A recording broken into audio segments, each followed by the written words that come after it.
It was a bold and temerarious scheme with only one ambition: to make enough money to join the cream of the crop, the upper-class super-rich 5%ers. And it would have kept its hatchers in caviar for decades except for one unknown non-entity: Jimmi Lopez. Jimmy was the proverbial spanner in the works, the monkey wrench that brought down a pretty lucrative house of cards that would have been the ultimate castle with one king on the throne. Emmanuel Noude, the beginning of the end. But to understand what happened, we need to go back to the beginning of the end. In 1998, Jimmi Lopez started snooping around his bank's finances. It was his job to do so.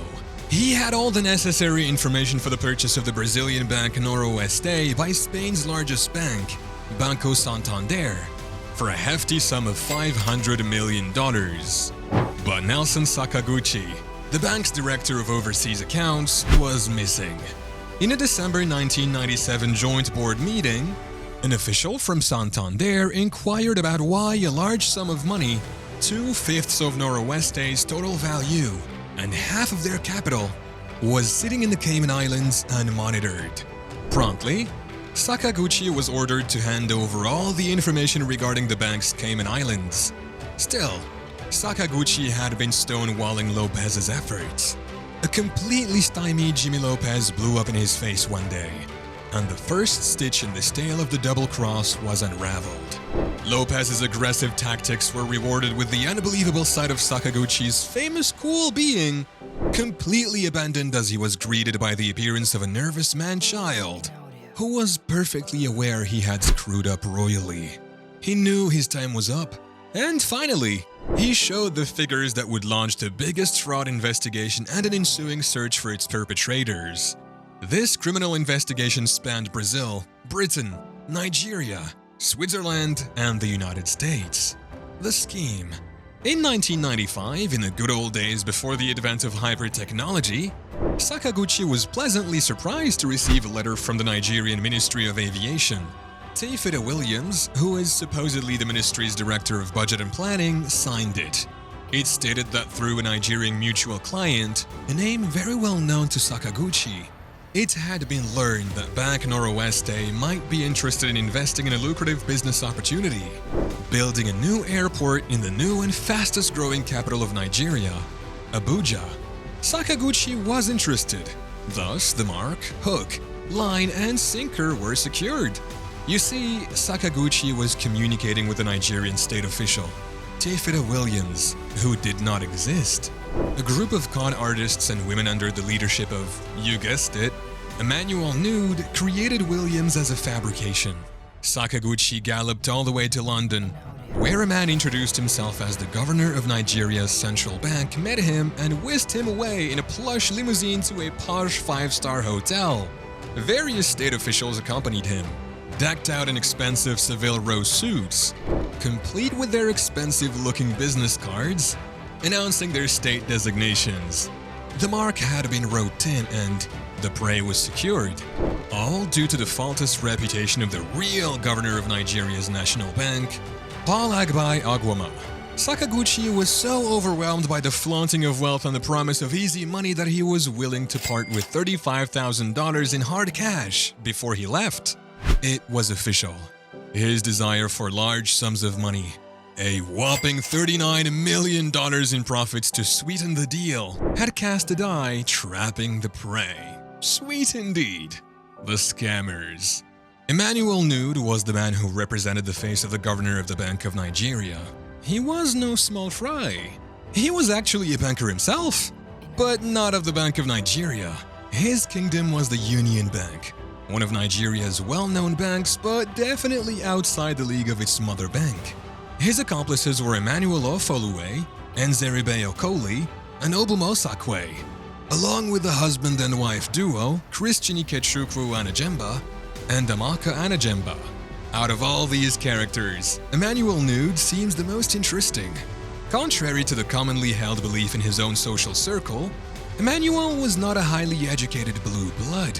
He was a man of street smarts, with not a single official degree to his name but oodles of street smarts, capable of reading a man like a book, He was well versed in the art of deciphering a man's weaknesses with one look, and he used his sharp senses to fleece the common and not so common folk.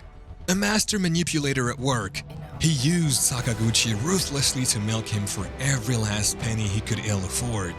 From 1995 to 1999, Sakaguchi sent several tranches of less than $6 million to Noude and his accomplices, since that was the ceiling of how much he could pay out each time in his official capacity. The payments had to take complicated routes under the radar via the US, UK, and Hong Kong. Payments like $70 million were made through Lloyd's and another $50 million through Citibank. Another 17 local banks with Bancageria had been happy yet anywhere facilitators in the fraud. While Bank Noroeste was quickly bled dry, the scammers were rolling in riches beyond compare. They were living large with their ill-gotten gains by buying prime real estate. The banker's story. By the end of their scheme, Nelson Sakaguchi had parted with $242 million of Bank Noroeste's cash, leaving a bloody legacy in his wake. So, the questions arise. Why did Sakaguchi, with a 14-year stellar service record at his bank, play with its money? And why keep sending the money when nothing comes in return? Did the business-savvy banker lose his mind? Investigators sketched a possible motive mired in greed and the promise of $10 million in commission once the airport was built. Due to the secluded methods of channeling the funds, it seems quite plausible that Sakaguchi was aware of the need for secrecy, which proves that his dealings were not above board. Or it could be that he was afraid. His desperation had reached such levels by the time the fraud was discovered that he had contacted a local priestess of Macumbe, Maria Rodriguez, who dabbled in the dark arts. She was paid $20 million to purchase 240,000 dogs and release them to end Sakaguchi's troubles. Have you ever heard of the adage that a fool and his money are soon parted? It's a wonder this fool didn't part with his life. But he did part with his freedom when he was arrested at JFK Airport and deported to Switzerland to face money laundering charges. He was sentenced to 30 months in prison for his role in the entire debacle, a mere slap on the wrist considering his criminal foolishness. But he paid the actual price for his reputation, which was in tatters. He was regarded as a pariah in the banking community and lived out his days, outlived only by his murky legacy. The aftermath.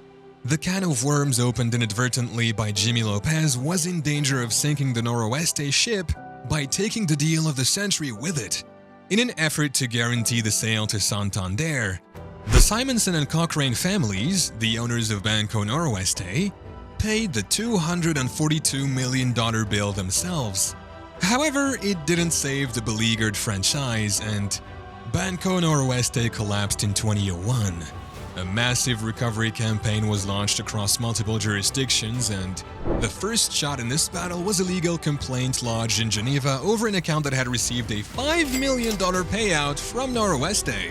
The steps of the perpetrators of this scheme were retraced, and the convoluted path went through several European banks, which used their clout in Nigerian banks to arm twist them into offering full disclosure. Trials and tribulations. Former Nigerian President Olusegun Obasanjo took the case seriously and ordered an investigation in 2002. Emmanuel Noude and Anzaribe Kool pleaded guilty after hearing testimony from Sakaguchi in hopes of a more lenient sentence. They were sentenced to 29 years in prison, with Noude receiving 5 consecutive sentences of 5 years and Ololi receiving 4. Noude's assets were confiscated to be sold for the recovery of Bank Noroeste's losses, and a $10 million fine was imposed to be paid to the Nigerian federal government. A survivor, Noude was released from prison in 2006 and was able to bounce back from his setback without losing any time. In 2006, Noude filed a lawsuit to recover his assets, stating that some of them were acquired before he committed the offense. He was, however, able to recover $52 million of it. Crime pays even after getting caught, as he fared much better than his mark, Sakaguchi. While he lived it big with his ill-gotten gains, Sakaguchi tried his hands at many jobs, teacher, salesman, and even truck driver, but was driven off by the community's harsh welcome. He ended up a low-life nobody, subsisting on the meager earnings of his wife. Oh, how the mighty had fallen while Noude seemed to live long and prosper, all due to his street smarts. With that said, we have reached the end of this video. Let us know in the comments what your thoughts are regarding this video. Subscribe now and we will see you in the next video.